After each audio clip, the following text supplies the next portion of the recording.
भारत में prime minister Narendra Modi ने 15 अगस्त को स्पीच करते हुए 5 बड़े नुक्ते उठाए। उन पे भी बातचीत हम मेजर गौरव आर्या जी के साथ आज करेंगे। और पंडितों की जो टारगेटेड किलिंग है जम्मू कश्मीर में, वो भी एक बहुत बड़ा इशू है। और इसके साथ साथ पाकिस्तान में इमरान खान ने 13 अगस्त को जयशंकर जी की एक वीडियो प्ले की और ये बताने की कोशिश की कि भारत कितना इंडिपेंडेंट है और पाकिस्तान अभी तक ग़ुलामी की जंजीरें पहने हुए है। मैं स्वागत करता हूँ चाणक्य फोरम के रूह रवां जनाब मेजर गौरव आर्या जी का दिल्ली से। सर, बहुत बहुत धन्यवाद आप जुड़े। सबसे पहले तो हम उस दुख भरी घटना से बातचीत शुरू करते हैं कि जहां प्राइम मिनिस्टर नरेंद्र मोदी की इतनी बड़ी इम्पॉर्टेंट तकरीर, मगर हिंदू पंडितों की टारगेटेड किलिंग जो है वो कश्मीर में हो रही है, जिससे बहुत ही ज़्यादा डिसअपॉइंटमेंट्स भी हमें सोशल मीडिया पे पंडितों की तरफ से नज़र आ रही हैं। वो हमें ठीक लगता है, लेकिन मैं ये सोचता हूँ ये जो कैंसर है टेररिज्म का, एक्सट्रीमिज़म का, ये कोई ओवर नाइट तो जाने वाला नहीं है। आप इस सारी सूरत हाल को कैसे देखते हैं? देखिए ताहिर साहब, इसमें 2-3 चीजें हैं और जो मैं कहूंगा वो हो सकता है थोड़ी सी अनपॉपुलर हो। पहली चीज तो ये, आप भी और मैं भी, हम लोग पंडितों के साथ खड़े हैं, इसमें कोई शक नहीं है। ये भी चीज है कि पंडितों को एक लेवल की सिक्योरिटी प्रोवाइड होनी चाहिए वहां पे, लेकिन हमें यह भी समझना पड़ेगा कि सरकार के लिए ये पॉसिबल नहीं है कि हर एक इंसान को सिक्योरिटी दे। ये फीजिबल है ही नहीं, कोई नहीं कर सकता। ठीक है, आप पूरी की पूरी इंडियन आर्मी लगा दीजिए वहां पे, पूरी की पूरी सीआरपीएफ, मैं कह रहा हूं पूरे देश से इंडियन आर्मी, 13 लाख की फौज आपकी इंडियन आर्मी, 13 लाख आप नहीं प्रोवाइड कर सकते। It is not possible, it is simply not possible. इसमें 2-3 चीजें। पहली चीज तो मैं ये बताता हूं कि इससे पाकिस्तान चाहता क्या है।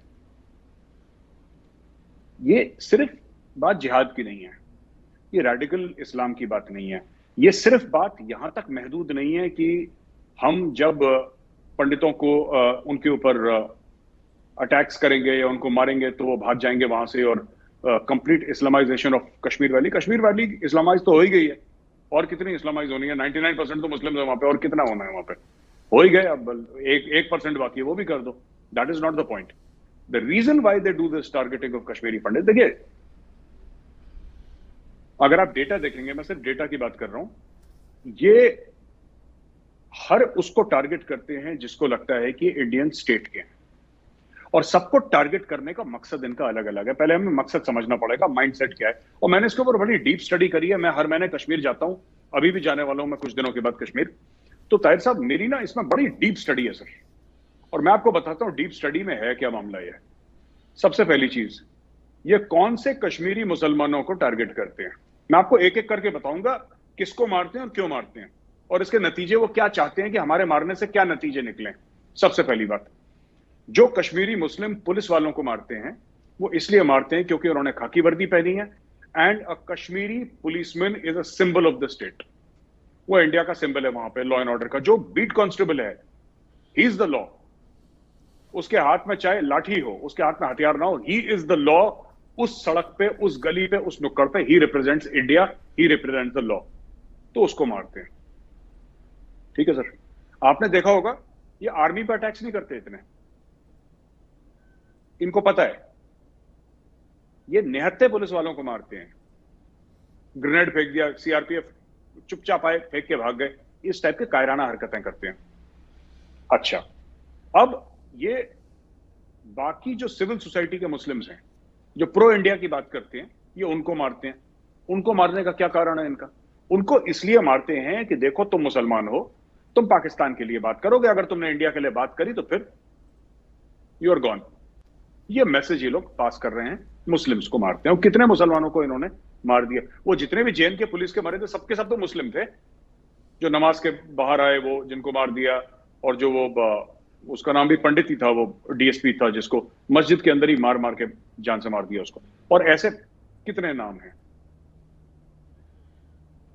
अब मैं आता हूं पंडितों को क्यों मार रहे हैं। पंडितों को, इनको जो पंडितों को टारगेट कर रहे हैं ना, इसके 3 रीजंस हैं। Number 1 reason, complete and absolute Islamization of the valley. Number one. Number two, पंडित वहां से भाग जाएं जो पॉइंट वन से कनेक्टेड है ना. They want to say that Kashmir is only for Muslims. यहां पे सिख वेलकम नहीं है, यहां पे क्रिश्चियन वेलकम नहीं है, यहां पे हिंदू वेलकम नहीं है, और खासतौर से पंडित तो बिल्कुल ही वेलकम नहीं है. तो ये बात तय है. ये क्या चाह रहे हैं कि इसको कम्युनल कलर देना, हिंदूज की टारगेटिंग करना, ताकि जो बाकी हिंदुस्तान में कश्मीरी हैं, जो बच्चे हैं, जो Kashmiri students medical college, engineering college में पढ़ रहे हैं, एमबीए कर रहे हैं, उनके ऊपर लोग गुस्सा निकालें, उनके ऊपर भड़क जाएं और एक दो की पिटाई कर दें या और मामला गंभीर हो जाए. ये टेररिस्ट चाहते हैं. दिस इज देयर प्लॉय कि मारते रहो हिंदुओं को, कश्मीरी पंडितों को मारते रहो. तो हो सकता है बैंगलोर में इसका रिपरकशन हो सकता है नोएडा में इसका रिपरकशन हो सकता है कोटा में, जहां पे कोचिंग चलती है राजस्थान में, बड़ा फेमस सेंटर है कोटा, हो सकता है वहां पे इसका रिपरकशन हो. ये प्रेशर पॉइंट्स बना रहे हैं, हमें समझना पड़ेगा. अब जहां तक पंडित भाइयों की बात है, मुझे देखिए बात यह है कि कमी तो है सिक्योरिटी में, इसमें कोई शक नहीं. ताहिर साहब, अगर मैं बोलूं कि everything is fine, everything is not fine, लेकिन मुझे लगता है कि अपने सिक्योरिटी फोर्सेस का भरोसा करना चाहिए. इसमें भी तीन पहलू हैं. Number one, deradicalisation, right. Number two, आपको डायरेक्टली ये प्रॉब्लम अगर पाकिस्तान से है तो आपको पाकिस्तान में सॉल्व करनी पड़ेगी. आप कश्मीर में, श्रीनगर में सॉल्व कर रहे हैं. I don't want to talk about this further, people know my views. आपको प्रॉब्लम पाकिस्तान के अंदर सॉल्व करनी पड़ेगी. और तीसरी चीज, मुझे लगता है कि कहीं ना कहीं पंडितों को मैं बोलना पड़ेगा कि आप रहो एंड आर्म योरसेल्व्स, हथियार पकड़ो. ठीक है, हथियार पकड़ो. और एक हाथ, हर समय पंडितों ने ना हाथ में कलम पकड़ी है. ये कम्युनिटी ऐसी है, पढ़ने लिखने में बहुत शार्प, बहुत तेज, पढ़ाई लिखाई में, एजुकेशनिस्ट इसमें से कई पैदा हुए हैं, और एजुकेशन में बहुत सरस्वती माँ में बिलीव करने वाले Kashmiri Pandit, they are very hard working in that sense, पढ़ाई लिखाई में. मैं कश्मीरी पंडित जो भाई बहन है, मैं उनको ये रिक्वेस्ट करूंगा कि आप ना अब हथियार पकड़ने का वक्त आ गया है. सरकार तो है ही जो सरकार कर रही है, टेररिस्ट हैं ही, लेकिन जो आपको टारगेट कर रहे हैं ना, उसको ये पता होना चाहिए कि आपके पास भी हथियार है. वापस लड़ने का वक्त आ गया है. आप, और मैं समझता हूं, मेरे लिए बड़ा आसान है यहाँ पे ना, नोएडा में बैठा मैं, बड़ा सेफ है, हमें कोई कुछ नहीं कह रहा, तो मेरे लिए कश्मीरी पंडितों को ऐसे ज्ञान देना तो बड़ा आसान है कि नहीं आप लड़ो और हथियार ले लो. बट जितने भी कश्मीरी पंडित है, वो, मैं उनके लिए कितना प्यार है, कितनी इज्जत है, कितनी मोहब्बत है, मुझे कश्मीरी पंडितों को बताने की जरूरत नहीं. सब जानते हैं कि मेरे व्यूज क्या हैं, और मैं खुल के कश्मीर में जाके ये बोलता हूं कि मैं कश्मीरी पंडितों की कितनी इज्जत करता हूं, कितना प्यार करता हूं, और उनके लिए दिल में कितनी इज्जत है. ये कहने वाली बात नहीं है, वो मुझे जानते हैं, मैं उनको जानता हूं. ठीक है, लेकिन कहीं ना कहीं अगर आप चले जाएंगे दोबारा यहां से जम्मू, तो टेररिस्ट विल सक्सीड. तो इसका क्या मतलब है कि क्या आप अपने भाई बहन, माँ बाप, इनकी कुर्बानियां देते रहें? बिल्कुल नहीं, बिल्कुल नहीं. मैं ये नहीं कह रहा कि आप इनकी कुर्बानियां दें, लेकिन कहीं ना कहीं वापस लड़ना पड़ेगा. And you have to fight violence with violence. कहीं ना कहीं अगर टेररिस्ट गोली चलाए और कश्मीरी पंडित की तरफ से गोली वापस चलती है सेल्फ डिफेंस में, तो इनको भी पता लग जाएगा कि बॉस, ये ऐसे नहीं है कि आप घर में गए, घुसे और मार दिया आपने. तो मैं सरकार से भी यही अपील करूंगा, और वहां पे सिन्हा साहब हैं जो लेफ्टिनेंट गवर्नर, मैं उनसे भी अपील करूंगा, sir, arm the Kashmiri pandits, arm them, give them training. वहां पे इंडियन आर्मी है, आप कश्मीरी पंडितों, जो लड़के हैं, लड़कियां हैं, बच्चे हैं, उनको पकड़िए, इंडियन आर्मी को बोलिए वहां पे ट्रेनिंग दें उनको, और उनको वेपन्स दीजिए. सर, अगर आपको उनको सोफिस्टिकेटेड वेपन्स देने हैं, ये सिंगल बोर राइफल नहीं, अगर आपको उनको AK-47 देनी है तो उनको लाइसेंस दीजिए. एक्सेप्शनल सर्कमस्टेंसेस में प्रोहिबिटेड बोर. कश्मीरी पंडितों के घर में डालिए AK-47, डालिए उनके पास पिस्टल्स, और फिर आने दीजिए टेररिस्ट को. ये भी जब गोली चलाएंगे तब पता लगेगा कि आप ऐसे किसी पंडित के घर में घुस के मार नहीं सकते उसको ना, वहां से भी रिस्पॉन्स आएगा. मैं ये चाहता हूं, I am calling for the arming of Kashmiri pandits. ठीक है, मैं सिर्फ ये कहना कि नहीं आप मत छोड़ो, आप जम्मू मत जाओ. ऐसे मरने के लिए कौन रहेगा वहां पे, राइट? आपको कुछ ना कुछ तो उम्मीद देनी पड़ेगी. वो उम्मीद क्या है? पाकिस्तान के खिलाफ action, number one. Number two, internal security को और जरा टाइट करेंगे, डीरेडिकलाइज करेंगे, and arm the Kashmiri Pandit community.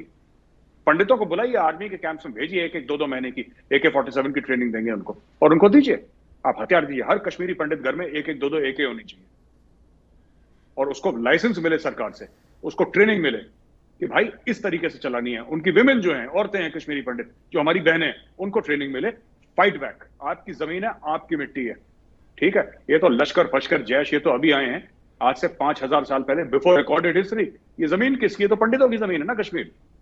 ये सिर्फ पंडितों की जमीन है ना? तो वाई शुड पंडित्स लीव? ये अपनी जमीन क्यों छोड़े? पर हम उनको ये बोल देंगे कि आप ऐसे भिड़ जाओ। कैसे? निहत्था आदमी कैसे, किस तरीके से भिड़ सकता है आतंकवादियों से? नहीं भिड़ सकता। It is wrong for us to ask him for that. So arm them. The government of India should arm Kashmiris.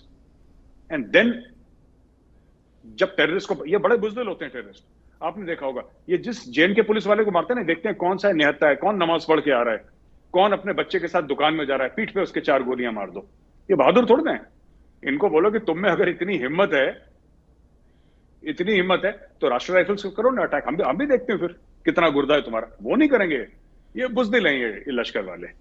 तो I think it's time to arm the Pandits. देखिए मेरे साहब, आपने बड़ी अहम बातें की। ये बताइए कि आप जब पाकिस्तान की बात करते हैं तो हमें ये दिखता है यहाँ कनाडा अमेरिका में बैठ के कि पाकिस्तान अब उतना शायद इफ़ेक्टिव नहीं रहा इन्फिल्ट्रेशन करवाने में। तो क्या आपको लगता है कि ये कोई होम ग्रोन टेररिस्ट हैं, नंबर एक? और अगर ये बाहर से आए हैं, पाकिस्तान से आए हैं टेररिस्ट, तो फिर ये क्या इतना डीपली जानते हैं जिस तरह ये टारगेट कर रहे हैं प्रिसाइजली घरों को जाके? अगर ये होम ग्रोन टेररिस्ट हैं तो इस्लामाइजेशन का जो एस्पेक्ट है, हमने देखा कि गुज़िश्ता 3-4 साल से कश्मीर के हालात ओवरऑल बहुत बेहतर हुए हैं, बहुत डेवलपमेंट हो रही है, बहुत काम हो रहा है। तो आफ्टर ऑल ये जो टेररिस्ट वहाँ पे हैं, ये कश्मीर की ओवरऑल पॉपुलेशन की कितनी नुमाइंदगी करते हैं, या कितना इनके ख़िलाफ़ हेट है कश्मीरियों के अंदर भी, जो कि आफ्टर ऑल ओवर 90% मुस्लिम्स हैं? तो इन फैक्टर्स को आप सर कैसे देखते हैं? ताहिर साहब, इसमें 2-3 चीजें हैं। सबसे पहली बात आपने बोला कि पाकिस्तान कब उतना नहीं रहा। देखिए, पाकिस्तान के अंदर भी डीप स्टेट है, ये सपोर्ट करते हैं। और मसाजिदों में पाकिस्तान में जुमे की नमाज के बाद पैसे अभी भी कलेक्ट हो रहे हैं। अभी तो काफी हद तक उन्होंने बंद भी कर दिया एफएटीएफ की वजह से, लेकिन पैसे कलेक्ट हो रहे हैं, पहली चीज। दूसरी चीज, बॉर्डर पे इंडियन आर्मी लगी है, लाइन ऑफ कंट्रोल पे। पर कभी कभी ऐसा होता है कि फौज भी नहीं रोक पाती। क्यों? सर्दियां आएंगी, आपने फेंस लगाए हैं, बर्फ गिरी, राइट? बर्फ गिरी, बर्फ हिली, पूरा फेंस एक साथ ले गई 200 मीटर का, रात को 2 बजे ले गई। अब है ही नहीं फेंस वहां पे, अगले दिन आपको फिर फेंस लगाना है। ये सब नेचर के जो बातें हैं। मैं आपको एग्जांपल देता हूं सर। मैं जैसलमेर गया था, तो मैं बहुत पहले, 3-4 साल पहले की बात है, तो जैसलमेर में बीएसएफ वालों के साथ में बॉर्डर पे था। तो बीएसएफ के कमांडेंट साहब थे वहां पे। तो मैंने उनसे बोला साहब, ये इधर तो बीएसएफ है और पूरा फेंस है, ये ऐसा किस तरीके से हो सकता है कि पाकिस्तान से यहाँ पे लोग अंदर आ गए, राजस्थान से कैसे आ गए? तो उन्होंने मुझसे बोला कि मेजर साहब आइए, मैं आपको दिखाता हूँ एक चीज बड़ी इंटरेस्टिंग। तो मुझे वो जो सैंड बगी होती है, जो बीएसएफ के पास बड़ी अच्छी वो इंपोर्टेड सैंड बगीज हैं, उस पर बैठाया मुझे। पोलरिस, आई रिमेंबर, वो कोई कंपनी है उसका, उस पर बैठाया और मुझे बिल्कुल तार के पास ले गए। ताहिर साहब, आप बिलीव नहीं करेंगे, ऐसे तार जा रहा है, ऐसे ऐसे जा रहा है, और सडनली एक सैंड ड्यून है बीच में। मुझसे कह रहे हैं कि परसों ये सैंड ड्यून नहीं था, ये कल रात बना है सैंड ड्यून। अब वो सैंड ड्यून बन गया बिल्कुल, ये जैसे ये फेंस है, फेंस के ऊपर सैंड ड्यून बन गया। तो पाकिस्तान से किसी को कुछ नहीं करना, उसको तार वार कुछ नहीं काटना, उसको पैदल चल के आना है, क्योंकि सैंड ड्यून है, तार के ऊपर सैंड ड्यून बन गया। अब वो 10-15 दिन के बाद अपने आप शिफ्ट हो जाएगा कहीं और। तो ये सब चीजें हैं जो कि you can not fight against these thing. खैर, coming back to the point, जो रेडिकलाइजेशन हुआ है वो इंटरनेट से हुआ है। मैं कई बार बोल चुका हूं, आदिल अहमद डर जो पुलवामा का बॉम्बर था, वो लोकल कश्मीरी लड़का था जिसने सुसाइड बॉम्बिंग करी है। He was a local Kashmiri, he was not a Pakistani. उसको किसने दिमाग में इतना जहर भर दिया उसके कि तुम जाओ और खुद को हमला करो, खुद को भी मार दो और 40 और को अपने साथ ले जाओ? ये किसने उसके दिमाग में डाला? तो बात यह है कि there are people inside Pakistan who operate these cells to radicalise the Kashmiris, कभी इस्लाम के नाम पे। मैं तो एक ऑफिसर से मिला जिसने इतनी हैरानकुन बात बताई कि वो लश्कर ने भेजा था एक बंदे को, वो पंजाब का था, पाकिस्तानी पंजाब का, उसको लड़ने के लिए भेजा। क्या बोला कि मुसलमानों को ना कश्मीर में नमाज पढ़ने की आजादी नहीं है, वो रोजे नहीं रख सकते। और ये 18-19 साल का था टेररिस्ट, ये इसमें फायर हो गया बिल्कुल। इसने बोला कि यार ऐसा कैसे हो सकता है, तो मैं भी लड़ूंगा, वहां पे जिहाद लड़ूंगा और हमारे मुसलमानों को ऐसा कर देते हैं वैसा कर देते हैं। ये रात को जंगल में सो रहा था, इसने अजान सुनी मस्जिद से, वो जंगल होगा बगल में, फिर ये रुका रहा, इसने फिर सुनी, इसने फिर सुनी, ये 2-3 दिन रहा जंगल में, इसने 5 बार अजान सुनी रोज। ये कहता है यार ये तो झूठ बोल रहे हैं यहाँ पे तुम। You understand? तो वहां पे क्योंकि पढ़े लिखे इतने लोग नहीं है, न्यूज के लिए इतना एक्सपोजर नहीं है, तो वहां पे लोगों को भेजने की कोशिश करते हैं। और जो नहीं भेज पाते, जो इंडियन आर्मी ने एंटी इन्फिल्ट्रेशन ग्रिड लगा रखी है, इंटरनेट का इस्तेमाल करके कश्मीरियों को ये लोग रेडिकलाइज करते हैं। आप स्मार्टफोन देख लीजिए साउथ कश्मीर में, कई जो नौजवान हैं उनके स्मार्टफोन देख लीजिए, उसमें अलकायदा का मटेरियल पड़ा है, इस्लामिक स्टेट का मटेरियल पड़ा है। मैं सबकी बात नहीं कर रहा, पर कई ऐसे हैं। कौन था कंडुइट पहले? जमातुल इस्लामी था कंडुइट,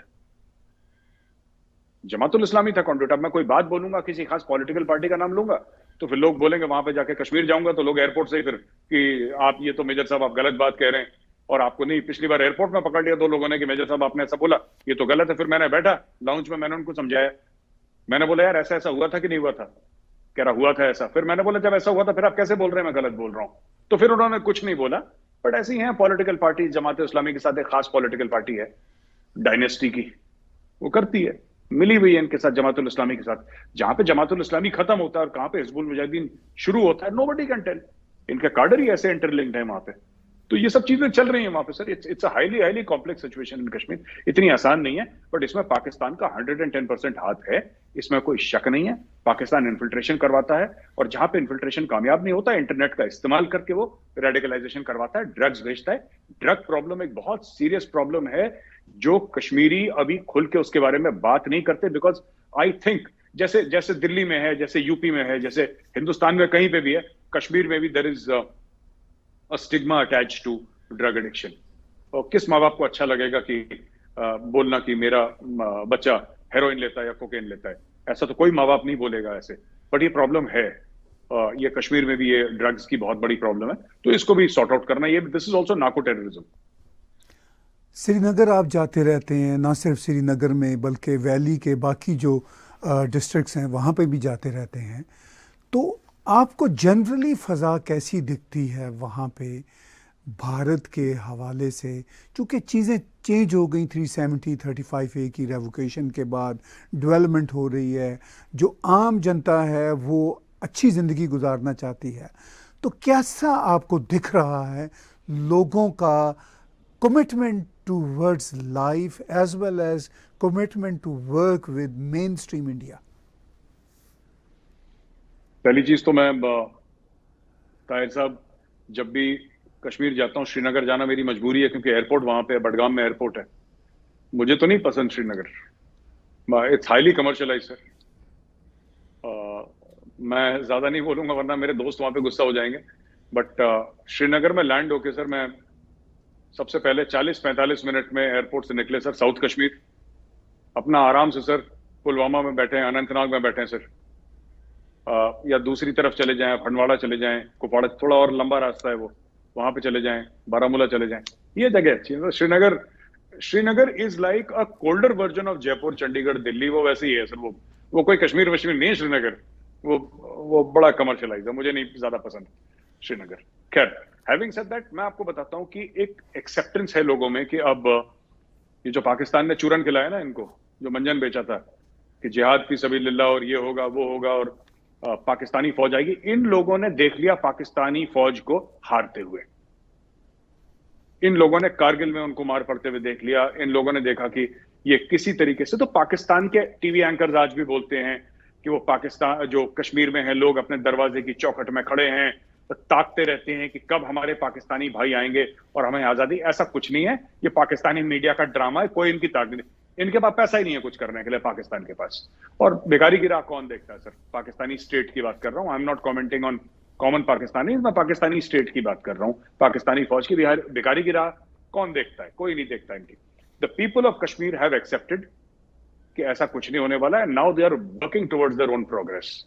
सरकार भी वहां पे सिग्निफिकेंट इन्वेस्टमेंट कर रही है, बाहर वाले मुल्क भी इन्वेस्टमेंट कर रहे हैं, और कहीं ना कहीं चाइना को भी पता लग गया है, एंड चाइना ने भी पाकिस्तान को एक सिग्नल दे दिया है, डायरेक्टली सिग्नल दे दिया है कि थोड़ा सा ना कश्मीर पे इतने ज्यादा एक्साइट मत हो जाया करो हर रोज कश्मीर कश्मीर।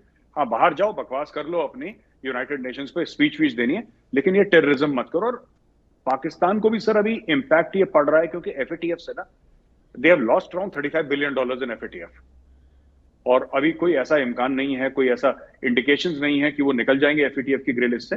तो उनको प्रॉब्लम तो है, देखिए ये बात सच है, they have a serious problem. तो this is something that I want the local people of Kashmir have today understood कि ये सब झूठी बातें हैं जो पाकिस्तान का प्रोपेगेंडा है। They have started understanding what India is, they have started mixing up with the main stream, और लोग आ रहे हैं सर आर्मी की भर्तियों में और नौकरियों में। इंडस्ट्रीज खोलने की बात चल रही है, बिजनेसेस फ्लरिश कर रहे हैं वहां पे। इस बार तो बम्पर सीजन था टूरिज्म का सर, बम्पर सीजन था। मतलब होटल के कमरे नहीं मिलते वहां पे 5 स्टार होटल्स हैं सर, बड़े बड़े, आपको रूम नहीं मिलेगा वहां पे, मिल के नहीं देगा रूम आपको।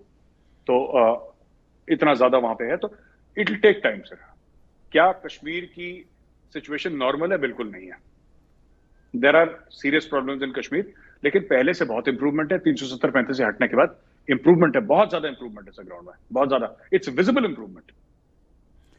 आपने बड़ी अहम बात की कि इसको वक्त लगेगा, क्योंकि ये जो 70 साल का एक्सट्रीमिज़म का, टेररिज्म का कैंसर है, वो हम एक्सपेक्ट करें कि जस्ट बाय रेवोकेटिंग आर्टिकल 370-35 ख़त्म हो जाएगा, तो ऐसा होने वाला नहीं। मगर ऑन द अदर हैंड, जैसा आपने कहा कि कई सालों से, इवन कोविड के आखिरी जो बड़े सख्त दिन थे, इवन उन दिनों में भी कश्मीर में टूरिज़म चल रहा था, और टूरिज़म इतना ज़्यादा है, डेवलपमेंट हो रही है। इसका मतलब ये है कि वहाँ पे लोग लाइफ को एक नॉर्मल तरीके से देखना चाहते हैं, मगर वो जो नॉर्मलसी है, कंप्लीट नॉर्मलसी, इतने बड़े 70 साल के कैंसर के बाद आने में भी कंप्लीट नॉर्मलसी को टाइम लगेगा।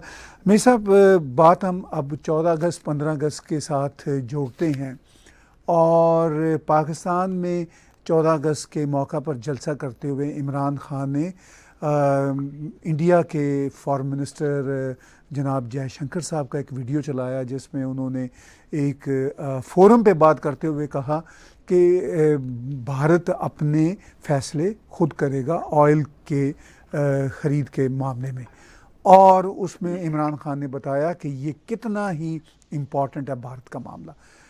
उसके साथ साथ पाकिस्तान के प्राइम मिनिस्टर शहबाज शरीफ ने अपनी स्पीच में कहा कि हम जो हैं अब इकोनॉमिक्स बेहतर करेंगे। अगर पाकिस्तान एटॉमिक पावर बन सकता है तो इकोनॉमिक पावर क्यों नहीं बन सकता, ये उनका थीसिस था। प्राइम मिनिस्टर नरेंद्र मोदी ने ऑन द अदर हैंड 15 अगस्त को बातचीत करते हुए डीकॉलोनाइजेशन ऑफ जो वो माइंडसेट है उसकी बात की, तरक्की की बात की। उन्होंने कहा कि भारत को आइंदा 25 बरस में डेवलप्ड कंट्रीज़ में आना है, और उन्होंने ये बड़ी इम्पॉर्टेंट बातें की। तो आप इन तीनों तकरीरों को अगर देखें तो उस रीजन में क्या हो रहा है, और कौन सा देश, कौन सी लीडरशिप कहाँ पे उस रीजन को लेके जाना चाहती है? ताहिर साहब, मुझे एक इमरान खान का क्या जुनून है, क्या फैसिनेशन है इंडिया की फॉरेन पॉलिसी, मुझे समझ में नहीं आती है। हर दूसरे दिन बंदा एक ही डायलॉग मारता है कि इंडिया की फॉरेन पॉलिसी बहुत पहले से अच्छी है, और मोदी जी के आने के बाद उसमें स्टेरॉइड्स लग गए, तो अब वो जो 30 किलोमीटर पर आवर से भाग रही थी, अब वो 130 किलोमीटर पर आवर से भाग रही है। ये फर्क है, थोड़ी सी असर्टिव, एक मस्कुलर फॉरेन पॉलिसी, इसमें कोई शक नहीं है, राइट। देखिए, इमरान खान साहब 3-4 साल रहे प्रधानमंत्री पाकिस्तान के। इमरान खान साहब ने तब रशिया से तेल क्यों नहीं लिया, मैं ये नहीं समझ पाया। ये वेट कर रहे थे कि शहबाज शरीफ बनेंगे प्राइम मिनिस्टर तब बोलेंगे। इमरान खान ने 4 साल में, जब 4 साल रहे वो, इन्होंने तब क्यों नहीं खरीदा रशिया से तेल? मुझे तो ये समझ में नहीं पाया। ये वेट कर रहे थे कि यूक्रेन का जंग हो, तब हम डिस्काउंट मिलेगा तब तेल खरीदेंगे। इंडिया ने तो तब रशिया से तेल खरीदा था जब डिस्काउंट नहीं मिल रहा था तेल में। जब यूक्रेन की जंग हुई तब हमने पहली बार थोड़ा ना रशिया से तेल लिया, हम थोड़ा थोड़ा रशिया से तेल पहले भी लेते थे, राइट। हम थोड़ा थोड़ा तेल रशिया से पहले भी लेते थे, हमारे पास वो फैसिलिटीज थी, हमने बिल्डअप करी यहाँ पे फैसिलिटीज। ये चाह रहे हैं, मैं बता रहा हूं, देखिए फायदा सब उठाते हैं, फायदा सब उठाते हैं। इंडिया भी फायदा उठा रहा है रशिया यूक्रेन कॉन्फ्लिक्ट का। लेकिन एक अच्छा बिजनेसमैन और एक गिद्ध होने में फर्क है। There is a difference between a businessman and a vulture. ठीक है, इमरान खान वल्चर बनने की बात कर रहा है कि जो बिल्कुल जमीन पे लेटा है उसको सर्कल करते रहो, फिर उसका गोश्त नोच लो, ऐसा ये गलत चीज है। अगर इमरान खान रशिया से इतनी मोहब्बत करता है, मैं ये जानना चाहता हूं कि लड़ाई से पहले कितनी बार रशिया गया इमरान खान? 4 साल। अभी तो हर अपनी तकरीर में रशिया रशिया, इंडिया ने ये कर लिया, रशिया से तेल खरीद लिया, S-400 खरीद लिया। अरे भाई, S-400 खरीद लिया, इंडिया को तेल पे डिस्काउंट मिला, S-400 पे डिस्काउंट थोड़ा ना मिला।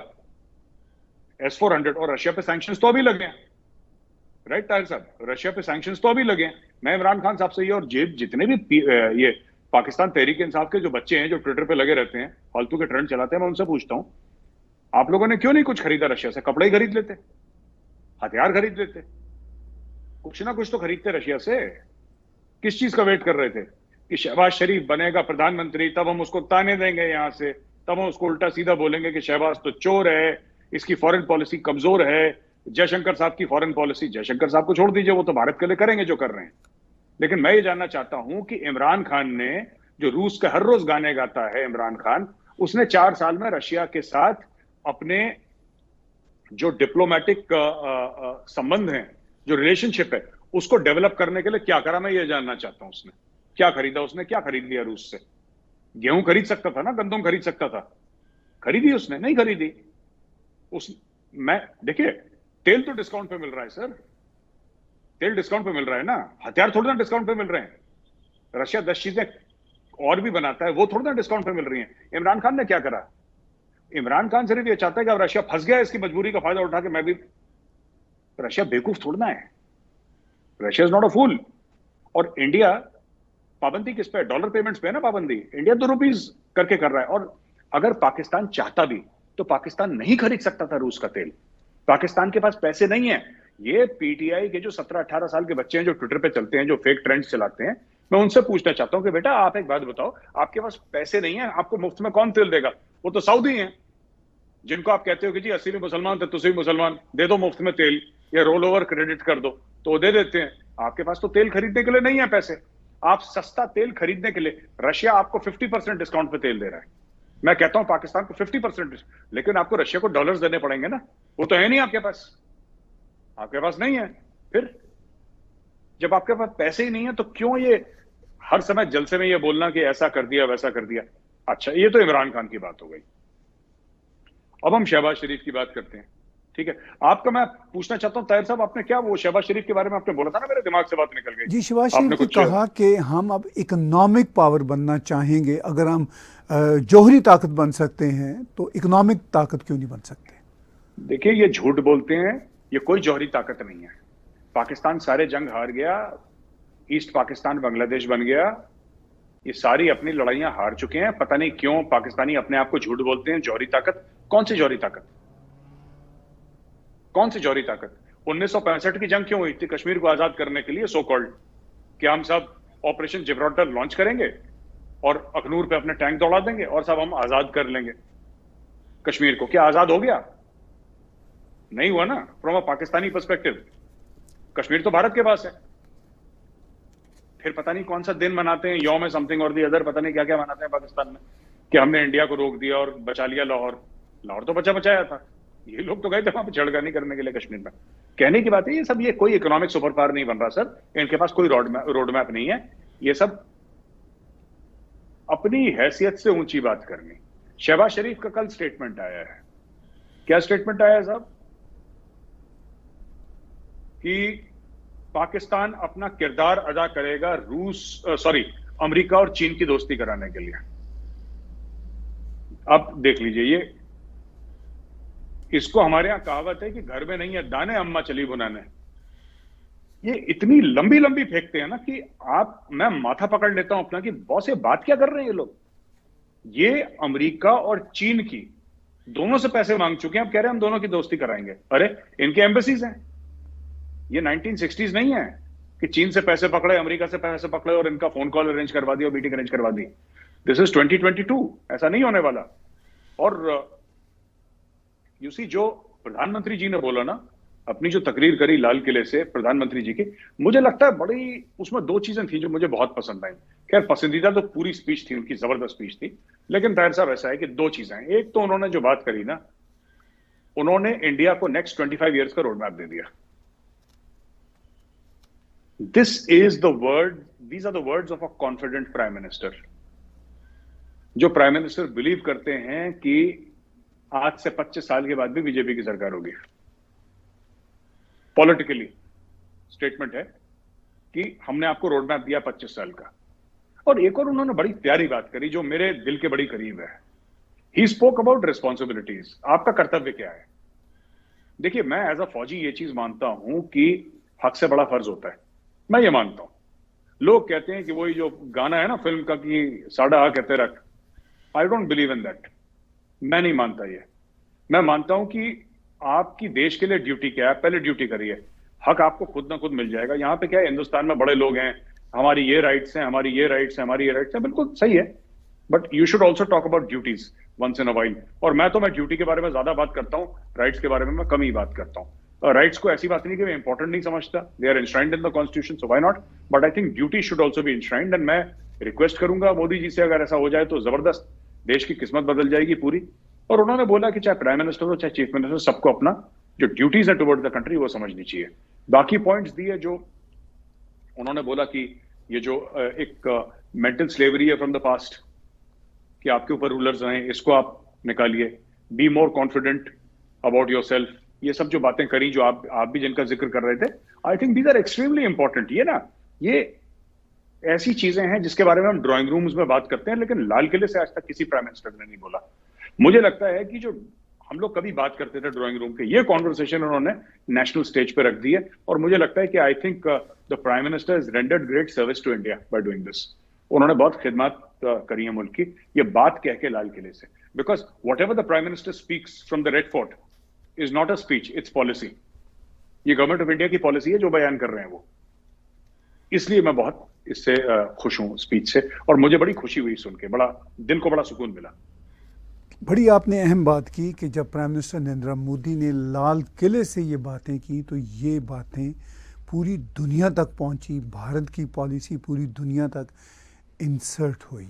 On the other hand Imran Khan की जो बार बार भारत को एक तरह से एप्रिसिएशन है कोट अन कोट कि भारत एक इंडिपेंडेंट कंट्री है और पाकिस्तान नहीं है, ये कंपैरिजन अपनी जगह पर ख़ुद बहुत फ़नी है। और आपने कहा कि इमरान खान जब तक रहे प्राइम मिनिस्टर उन्होंने रशिया से क्यों नहीं लिया कुछ। शायद इमरान खान भी इन सब बातों को समझते हैं, मगर वो अपनी पॉलिटिक्स को चमकाना चाहते हैं दो तरह से। एक तो रशिया का जिक्र करके कि मैं ग़ुलामी जो है वो आजकल उनका ये बहुत ज़ोर है कि मैं पाकिस्तान को ग़ुलामी से हमेशा से निकालना चाहता था और निकाल दूंगा अगर मैं दोबारा आ गया, जो कि उन्होंने 4 साल के दौर में तो कोई ऐसा काम नहीं किया ग़ुलामी से निकालने वाला। तो क्या आपको लगता है कि इमरान खान ये जानते हुए सिर्फ अपनी पॉलिटिक्स चमका रहे हैं कि भारत का भी बार बार जिक्र कर रहे हैं कि भारत इंडिपेंडेंट है और हम नहीं हैं, और रशिया के साथ हम जुड़ जाएंगे तो इंडिपेंडेंट हो जाएंगे? तो इन एंगल्स को आप कैसे देखते हैं? देखिए साहब, इमरान खान जो है ना वो चालाक है, वो बुद्धिमान नहीं है। Imran Khan is cunning, he is not intelligent. He is not an intelligent man, he is a cunning man. वो चालाक आदमी है। यहां से 1 रुपए यहां से ले लिया, 3 रुपए यहां से मार लिए, इन सब चीजों में बड़ा तेज है। उसमें वो स्टेट्समैनशिप वाली बात नहीं है, वो विजनरी नहीं है इमरान खान। ये बार बार एक बात रिपीट करना कि अगर मैं दोबारा बन जाऊंगा तो मैं पाकिस्तान को आजाद कर दूंगा। आप हर दूसरे महीने IMF के पास भागते हैं, सऊदी के पास भागते हैं, आप आजाद कैसे? इमरान खान खुद कितनी बार भाग चुका है। मैं ये जानना चाहता हूं, छोड़ दीजिए इमरान खान कल आएगा, शहद की नदियां, दूध के झरने, ठीक है, अचार की बोतलें, पता नहीं क्या क्या स्टोरी सुनाता है वो, जो भी है। मैं तो सिर्फ एक बात ये कहना चाहता हूं साहब, जब ये 4 साल तक वजीर आजम था पाकिस्तान का, इसने पाकिस्तान को आजाद कैसे कराया? 4 साल में इसने कौन से 2, 4, 5 स्टेप्स लिए? जरा हमें भी समझा दे, हम भी समझ लेंगे। कुछ तो करा होगा इमरान खान ने 4-5 साल में। ये कहते जब मैं ज्यादा नहीं कर पाया, लेकिन मैंने 2 चीजें करी हैं पाकिस्तान को खुद मुख्तार सोवरेन मुल्क बनाने के लिए, मैंने ये करा है। मैंने 2 चीजें करी हैं, मैं 4 साल में ज्यादा नहीं कर पाया, लेकिन 2 चीजें तो मैंने कर दी। वो 2 चीजें ही बता दे हमें, एक चीज कोई बता दे। ये सिर्फ वादे कर रहा है कि मैं 4 साल में तो नालायक था, मैं कुछ नहीं कर पाया, मैं आगे मुझे 4 साल और दे दो, मैं उसमें हो सकता है कोई तीर मार दूं। अब पता नहीं साहब कौन सा तीर मारेगा ये। कोई पॉलिसी हो। जयशंकर साहब की स्पीच चलाने से क्या होता है? He should present a paper, पूरी कौम के सामने खड़ा और बोले कि मैं ये करूंगा। अगर मैं कहता हूं कि मैं पाकिस्तान को खुद मुख्तार बनाऊंगा, पाकिस्तान को आजाद बनाऊंगा, तो मैं ये 5 चीजें करूंगा और इस तरीके से करूंगा। ये एक 1.5 घंटे की स्पीच देता है हर तीसरे दिन, तो मीडिया में आके ये भी बता दे कि भाई मैं कैसे करूंगा। अच्छा, हमें कर्ज नहीं लेना है, जब पाकिस्तान 2018 के पहले कई बार बोल चुका है ना सर कि कर्ज लेना नहीं, मैं कटोरे भीख नहीं मांगूंगा। आपको पता ही है इमरान खान की स्पीचेस हैं। जब इमरान खान 2018 के पहले, जब वो प्राइम मिनिस्टर नहीं था, वो डेली कहता था कि लोग भिखारी हैं, भीख मांगते हैं, मैं आऊंगा, मैं तो मर जाना पसंद करूंगा, मैं तो खुदकुशी करना पसंद करूंगा, लेकिन मैं भीख नहीं मांगूंगा। जैसे ही इसने हलफ उठाया, अगले दिन ये भी कटोरा लेके शुरू हो गया भाई। आप समझ रहे मेरी बात? तो ये फिर कटोरा लेगा जब ये प्राइम मिनिस्टर आएगा, क्योंकि इसके पास और कोई चारा नहीं है। जो शहबाज शरीफ कर रहा है, इमरान खान वही चीज करेगा। शहबाज शरीफ का जो हाथ है वो पाकिस्तानियों की जेब में है। शहबाज शरीफ का जो हाथ है वो पाकिस्तानियों की जेब में है। इमरान खान की तरफ से फरागोगी का हाथ पाकिस्तानियों की जेब में है, लेकिन पाकिस्तानियों की जेब में किसी ना किसी का हाथ है। तो ये सब एक ही थाली के चट्टे बट्टे हैं साहब। इसमें से कोई ऐसा कोई तीर नहीं मार रहा पाकिस्तान के लिए, सब झूठ बोलते हैं। एक कोई बंदा इंटेलिजेंस से खड़ा होकर पाकिस्तान से पूछ दे, इमरान खान से पूछ ले कि आप जो कहते हैं कि इंडिपेंडेंट फॉरेन पॉलिसी, आप जो फाइनेंशियली इंडिपेंडेंट नहीं है, आपकी फॉरेन पॉलिसी कैसे इंडिपेंडेंट हो सकती है साहब? जरा बताएं हमें। ही शुड से ना कि साहब मैं इस तरीके से मैं नहीं लूंगा, मैं खुदकुशी कर लूंगा। आते ही सबसे पहले इसने कटोरे लेके भागा ये कि जनाब इसने तो अब ये बोल रहा है आर्मी चीफ क्यों बात कर रहा है इन सब चीजों के लिए। इसी ने आर्मी चीफ को बीजिंग भेजा था, जनरल कमर जावेद बाजवा को, कि साहब जरा पैसे की बात करके आओ, जब सऊदी ने पैसे मांग लिए थे। खुद काम करता है, दूसरा करे तो बुरा है, खुद वही काम 4 बार कर चुका है। तो ये सब ये अजीब और गरीब हरकतें करता है इमरान खान। और उसके जो फैन क्लब है इमरान खान को, जो इमरान खान के सपोर्टर्स हैं, I also don't think they are very intelligent people. वो ज्यादा कोई, मुझे इनमें से कोई इंटेलेक्चुअल लगा नहीं ऐसा कोई कि जो पूछ भी सके इसको। ये सब एक सर ऐसा है ना कि मैं, अगर आपकी इजाजत हो तो एक और मैं बात कह दूं। जरूर। ये प्रॉब्लम मैंने कई इस्लामिक कंट्रीज में देखी है। इनको लगता है कि कोई एक बंदा आएगा जो सब कुछ ठीक कर देगा, बस वो बंदा आ जाए, वो शख्स आ गया ना तो फिर तो दूध की नदियां और शहर के झरने और पता नहीं क्या क्या। इनको ये नहीं समझ में आता कि एक बंदा कुछ नहीं करता है। वो दिन लद गए। इंस्टीट्यूशंस आपको अच्छा बनाते हैं या बुरा बनाते हैं। मोदी जी ने इंस्टीट्यूशंस पे तो काम करा है बैठ के। पूरा फॉरेन ऑफिस जो जयशंकर साहब के साथ बैठ के तैयार करा है, वो इतना मजबूत कर दिया है कि आज से 15-20 साल के बाद जब जयशंकर साहब रिटायर भी हो जाएंगे, उसके बाद भी फॉरेन ऑफिस धड़ल्ले से करेगा। बिकॉज बेसिक्स ठीक है, जो घर की नींव है, जो घर के जो फाउंडेशंस हैं, आप उसको मजबूत नहीं करेंगे, एक आदमी आएगा जो कर देगा। अब इस वक्त तो एक आदमी उन्होंने पकड़ लिया, इमरान खान नियाजी। तो नियाजी आएगा तो नियाजी ऐसा करेगा वैसा करेगा। अब ये स्टोरी सुना रहे हैं आपस में लोग। आखिर में प्राइम मिनिस्टर नरेंद्र मोदी के उस विजन की तरफ फिर वापस आते हैं। बहुत अहम बातें की, जेंडर इक्वालिटी की बात पे उन्होंने बहुत जोर दिया। रिस्पॉन्सिबिलिटीज़ की आपने मेरे साथ बात की, बहुत इंपॉर्टेंट बात है जिसको हम सिविक सेंस और रिस्पॉन्सिबल नेशन बनाने की बात है, वो है। फिर जो उन्होंने कहा कि डेवलप्ड कंट्री बनेंगे इकोनॉमिक्स के एतबार से, मुआशरे के एतबार से, और फिर वो जो माइंडसेट ऑफ डीकॉलोनाइजेशन है उस पर भी उन्होंने बहुत ज़्यादा जोर दिया। करप्शन के ख़िलाफ़ बात की। लेकिन मैं भारत का जब सोशल मीडिया देखता हूँ, ख़ास तौर पर कोट अनकोट जो सेकुलर तबके हैं उनकी तरफ से देखता हूँ, तो वो तो किसी भी बात को मानते नहीं हैं। तो आप भारत में इस रवैये को क्या सिर्फ अपोजिशन का रवैया देखते हैं या उनके कोई वेस्टेड इंटरेस्ट हैं, चूँकि वो लोग तो पॉलिटिक्स में भी डायरेक्ट नहीं हैं, जो सोशल मीडिया पे सो कॉल्ड सेकुलर फ़िलासफ़ी चलाते हैं, हालांकि सेकुलरिज्म का उनको खुद पता नहीं है कि असल सेकुलरिज्म होता क्या है। सर ऐसा है कि ये लोग, ये फ्रस्ट्रेशन है चुनाव लगातार हारने का। सर इंडिया डेमोक्रेसी है, मोदी साहब गलत हैं, अगर मोदी साहब की पॉलिसीज गलत हैं, भाजपा बुरी, आप उनको हरा दीजिए, आप आ जाइए। चुनाव आप जीत नहीं पा रहे, क्यों नहीं जीत पा रहे? क्योंकि लोग आप पे भरोसा नहीं करते, लोगों को पता है झूठ बोल रहे हैं। तो ऐसी कई कई पार्टीज हैं हमारी जो सिर्फ ट्विटर पे चलती हैं, उनका वोट बैंक ऑलमोस्ट खत्म हो चुका है, वो पार्टीज ही ट्विटर पे चलती हैं, ट्वीट दागते रहते हैं सोशल मीडिया पे, ये हो गया वो हो गया। अरे सोशल मीडिया को मारो गोली, चुनाव जीत के दिखाओ, विन इलेक्शंस। अगर मोदी जी खराब है तो हरा दीजिए, हमने रोका है क्या आपको कि मोदी जी को मत हराओ, अमित शाह जी को मत हराओ, भाजपा को मत हरा दो ना, इनको सबको हरा दो, इनको हराने का दम नहीं है। क्योंकि इन लोगों को, ये जो दिल्ली बंबई ऐसी ऐसी जगह में रहते हैं सर, खासतौर से ये जो तबके की मैं बात कर रहा हूं जिनका जिक्र आपने करा, they are not in touch with the aspirations of the common Indian. Modi ji कहते हैं कि $5 ट्रिलियन इकोनॉमी बनाओ, उन्होंने क्यों बोला कि why did he speak about women rights? He spoke about women rights simply because without participation of Indian women, India cannot become a superpower. ये एक सिंपल गणित है। अगर आप औरतों को ये बोलेंगे कि तुम्हें सिर्फ बच्चे पैदा करने या तुम्हें सिर्फ किचन पे रहना है, भारत कभी, apart from the the criminality of such a thought, apart from this talk of women only producing babies or being in the kitchen, ये तो गलत है ही, ये थॉट, ये बहुत ही एक किसी बीमार दिमाग की थॉट है, अगर किसी में भी ये थॉट है, ठीक है। लेकिन सबसे बड़ी बात ये है कि अगर आप चाहते हैं कि भारत टॉप पे जाए, तो जो हमारी सिस्टर्स हैं, हमारी मदर्स हैं, उनके बिना नहीं जा सकता भारत टॉप पे। और मोदी जी को ये बात पता है, इसलिए मोदी जी ने बात बोली, उनको पता है। विदाउट पार्टिसिपेशन, और जिस दिन आपका पूरा 100% पार्टिसिपेशन हो गया इंडियन वुमेन का इन आवर इकोनॉमी, ये 5 नहीं सर, ये 15 ट्रिलियन पे जाएगी economy.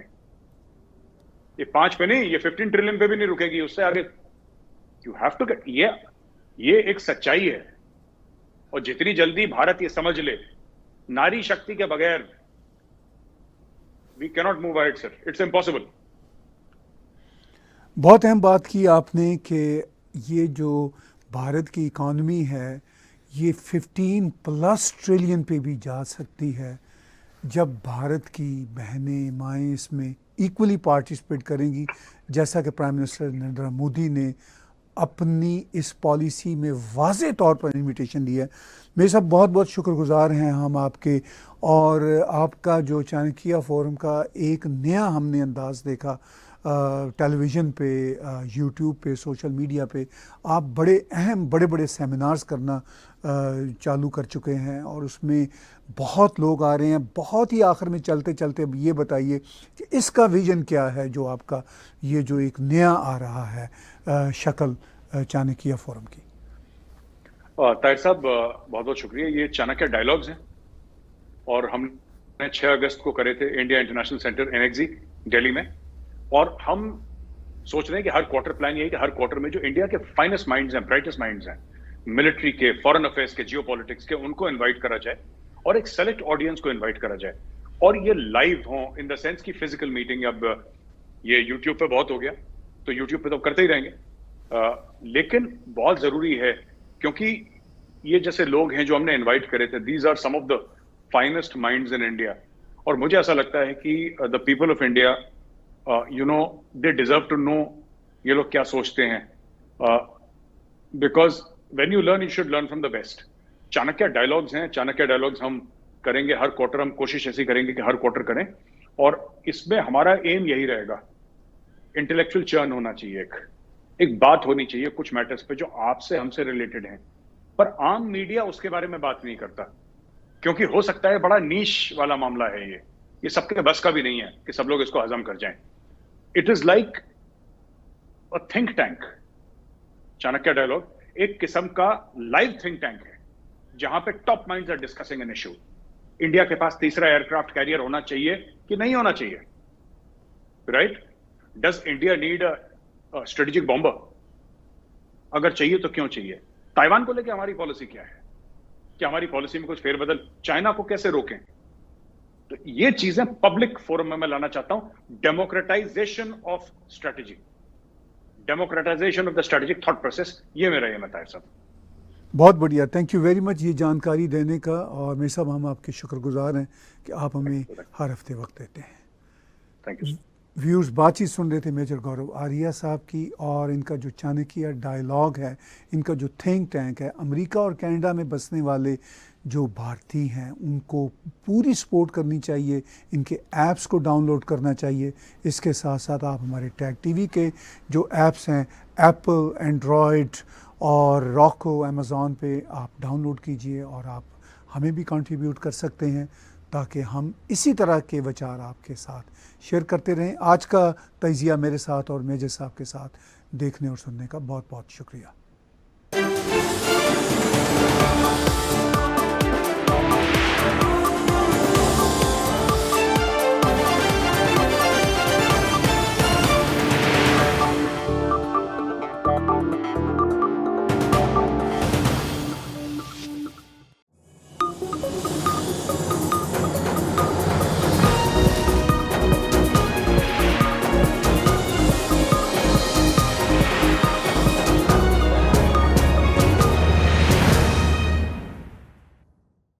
Subscribe Tag TV YouTube channel and press the notification button.